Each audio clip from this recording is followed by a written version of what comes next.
Centuries ago, master archers were able to perform incredible feats of archery. These skills have long since been forgotten, but the Danish archer Lars Andersen is trying to reinvent what has been lost. He uses forgotten historical methods and holds all his arrows in the same hand he shoots with. Once, this technique was widespread, and Assyrian artwork shows that the method is at least 5,000 years old. Arab Archery, the most extensive historical book ever made about archery, states, "This is the best type of shooting, and there's nothing beyond it in power or accuracy." Using this technique, Lars has set several speed shooting records and shoots more than twice as fast as his closest competitors. And being able to shoot fast is just one of the benefits of the method. But the big question is, why has it been forgotten today?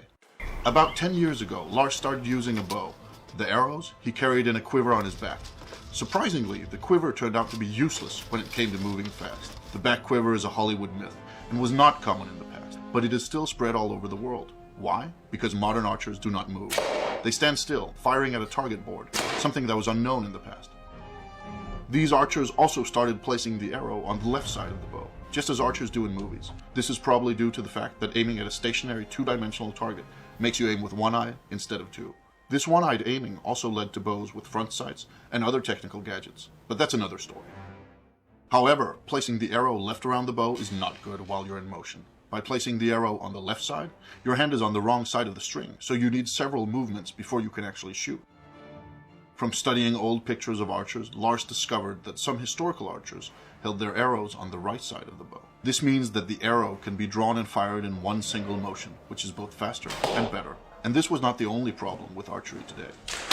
Lars realized that what we thought was historical archery only works well for modern target archery and Hollywood films. If he wanted to learn to shoot like the master archers of old, he would have to unlearn what he had learned and start reading historical manuscripts instead. He would have to find his way back to a time when archery was simpler and more natural, exactly like throwing a ball. In essence, making archery as simple as possible. It is harder to learn how to shoot this way, but it gives more options, and ultimately, it's also more fun.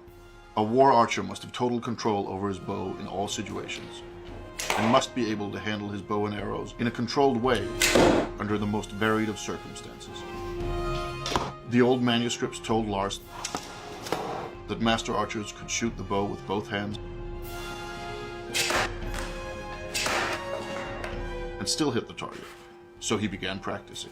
It is also described that an archer in motion must be able to hit a blade so that the arrow splits in two parts, like this. Archers could also pick up enemy arrows and shoot them back, or grab arrows while on the move and fire them rapidly. There are even myths of archers who could grab an enemy's arrow and shoot it back at him. Lars took it a step further and is now able to catch an arrow while jumping and fire it before he hits the ground. Perhaps most importantly, modern slow archery has led people to believe that war archers only shot at long distances. However, Lars found that they could shoot at any distance, even up close. This does require the ability to fire fast, though. In the beginning, archers probably drew arrows from quivers or belts, but since then, they started holding the arrows in the bow hand, and later in the draw hand.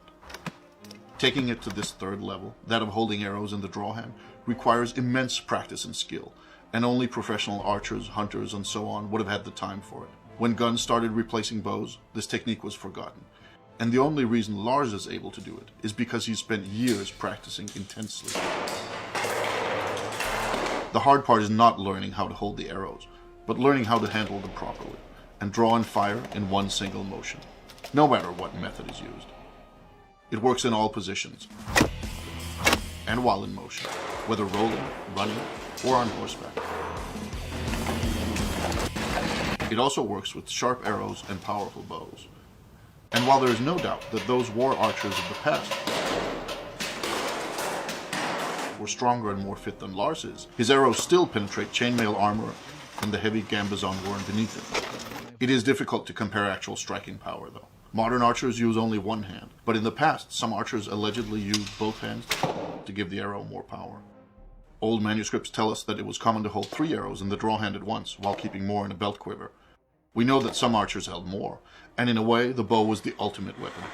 Who can escape 10 arrows fired quickly after another? From old texts, we know that Saracen archers were expected to be able to fire 3 arrows in 1.5 seconds, and very skilled archers were even faster. Lars has managed to shoot 3 arrows in 0.6 seconds, but while speed is important, hitting the target is essential. To test accuracy and speed at the same time, Lars set up an experiment where he shot incoming arrows with arrows of his own. But he took it one step further. In the 1938 movie, The Adventures of Robin Hood, Robin Hood splits an arrow down the middle. Some consider this the ultimate archery trick. They're wrong. The ultimate archery trick is splitting an incoming arrow in 2 with one of your own. We do not recommend you trying this at home. How far will you go in Space Morph? Available on Apple and Android now.